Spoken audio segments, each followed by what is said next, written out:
আমিও একজন মানুষ, গণনা করি। বিশ্বজুড়ে অস্থিরতা, রাজনৈতিক টানাপোড়েন, প্রাকৃতিক দুর্যোগ সব মিলিয়ে সামনে ভয়ঙ্কর 6 মাস।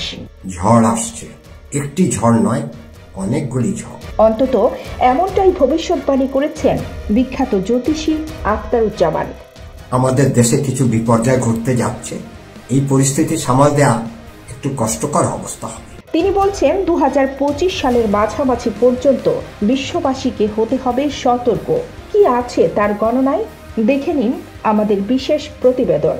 এক রাশিতে 1 বছরের পরিবর্তে 3 রাশিতে ভ্রমণ করবেন।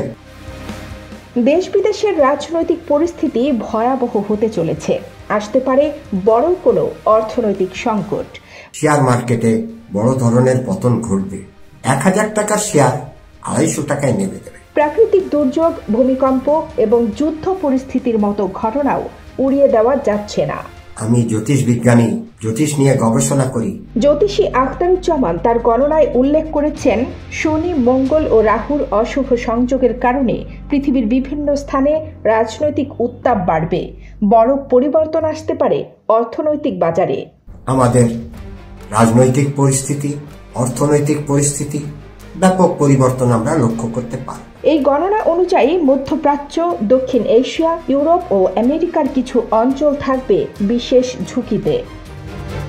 এই 6 মাস সবাইকে আর্থিকভাবে সাবধান হতে হবে, রাজনৈতিক পরিস্থিতি নিয়ে সচেতন হতে হবে এবং ব্যক্তিগত জীবনেও গুরুত্বপূর্ণ সিদ্ধান্ত নিতে হবে সাবধানে। আসলে ভবিষ্যৎ কি আছে তা পুরোপুরি বলা কঠিন, তবে সচেতন থাকা সবার জন্যই জরুরি। আপনাদের কি মতামত কমেন্টে জানান, আর আপডেট পেতে চ্যানেলটি সাবস্ক্রাইব করুন। কানিজ ফাতেমা নিপা, খবর সংযোগ।